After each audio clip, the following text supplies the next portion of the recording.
আসলে আমাদেরকে ফুলি কমপ্লায়েন্ট হতে হবে। মানে ইউরোপিয়ান ইউনিয়নে যদি ২০২৯ সালের পরে আমরা জিএসপি প্লাসটা পেতে চাই, তাহলে সেক্ষেত্রে আসলে এই কমপ্লায়েন্সের কোনো বিকল্প নেই। আর আরেকটা বিষয় আমাদের মনে রাখতে হবে, এই যে ৫ ভাগের ১ ভাগ যে কারখানা, সেগুলো কিন্তু খুব বেশি দিন টিকে থাকতে পারবে না যদি এরা কমপ্লায়েন্ট না হয়।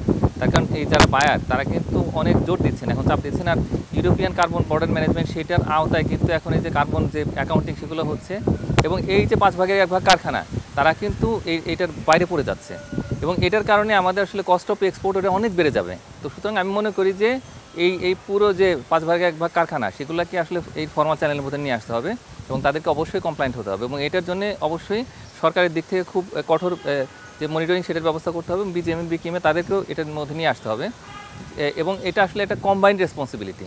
এবং আমি মনে করি যে এটা যদি না করা হয় তাহলে সেক্ষেত্রে দেখা যাবে যে ওই ৫ ভাগের ১ ভাগ কারখানা যারা এই মুহূর্তে নন ট্রেডিশনাল মার্কেটে এক্সপোর্ট করছেন তাদের জন্য আমাদের পুরো রপ্তানি খাতটা ঝুঁকির মধ্যে পড়ে যাবে। এবং আরেকটা বিষয় আমাদের মনে রাখতে হবে, সেটা হলো যে ২০২৯ সালের পরে দেখা যাবে যে ইউরোপিয়ান ইউনিয়ন যে স্ট্যান্ডার্ডটা সেট করছে, তারা যে সিগন্যালটা দিচ্ছে সেটাই কিন্তু সারা পৃথিবী গ্রহণ করবে, তখন কিন্তু আমাদের কথা কেউ শুনবে না। তো সুতরাং আমি মনে করি যে ইউরোপিয়ান ইউনিয়নের যে স্ট্যান্ডার্ড, যে তাদের যে এই শ্রম অধিকারের যে বিষয়গুলো রয়েছে, তো সেই জায়গাটাতে আমাদের খুব দ্রুত উন্নতি করতে হবে এবং দৃশ্যমান উন্নতি করে দেখাতে হবে। যে রানা প্লাজার দুর্ঘটনা ২০১৩ সালে হয়েছে, তো কিন্তু সেটা যদিও সেখানে আমরা অনেক উন্নতি করেছি, কিন্তু আরও অনেক জায়গা রয়েছে উন্নতি করার।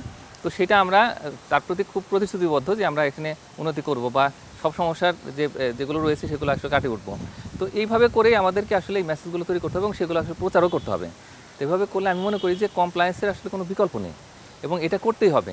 এটা করতে পারলে তাহলে সেক্ষেত্রে ইউরোপিয়ান ইউনিয়নের যদি আমরা স্যাটিসফ্যাকশনটা পাই, তাহলে সেই ক্ষেত্রে তখন অন্যান্য যারা বায়ার রয়েছে, যে যুক্তরাজ্য, মার্কিন যুক্তরাষ্ট্র, কানাডা, তারপরে অস্ট্রেলিয়া, সাউথ কোরিয়া, জাপান, তারা কিন্তু তখন ইতিবাচক মনোভাব দেখাবে, এবং সব বাজারে তখন আমরা ভালো করতে পারবো। তখন বাণিজ্য চুক্তি করতেও সুবিধা হবে এলডিসি গ্র্যাজুয়েশনের পরে, এবং সব মিলিয়ে আমাদের যে রপ্তানি প্রতিযোগিতা, সেই প্রতিযোগিতার জায়গাতে আমরা অনেক ভালো করব।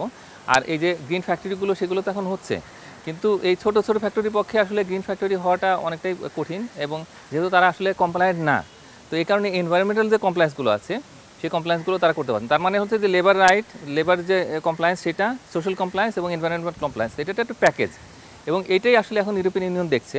এবং আমি মনে করি যে এই জায়গাতে খুব দ্রুত দৃশ্যমান উন্নতি করতে হবে, এবং প্রয়োজনে যদি সাপোর্ট দেওয়া দরকার হয়, মানে সে সরকারের দিক থেকে দিতে হবে এবং বিজিএমএর দিক থেকে দিতে হবে, যাতে করে এই কারখানাগুলো কমপ্লায়েন্ট হয়, এবং সবাই মিলে আসলে আমাদের এই কারখানাগুলোকে আসলে দাঁড় করাতে হবে, এবং সারা পৃথিবীর কাছে আমাদের একটা বার্তা দিতে হবে যে আমরা কমপ্লায়েন্ট, আমরা একই সঙ্গে সোশ্যালি কমপ্লায়েন্ট, আমরা একই সঙ্গে লেবার রাইটের ক্ষেত্রে কমপ্লায়েন্ট, এবং আমরা পরিবেশের দিক থেকেও যথেষ্ট এবং সেই ক্ষেত্রে কমপ্লায়েন্ট।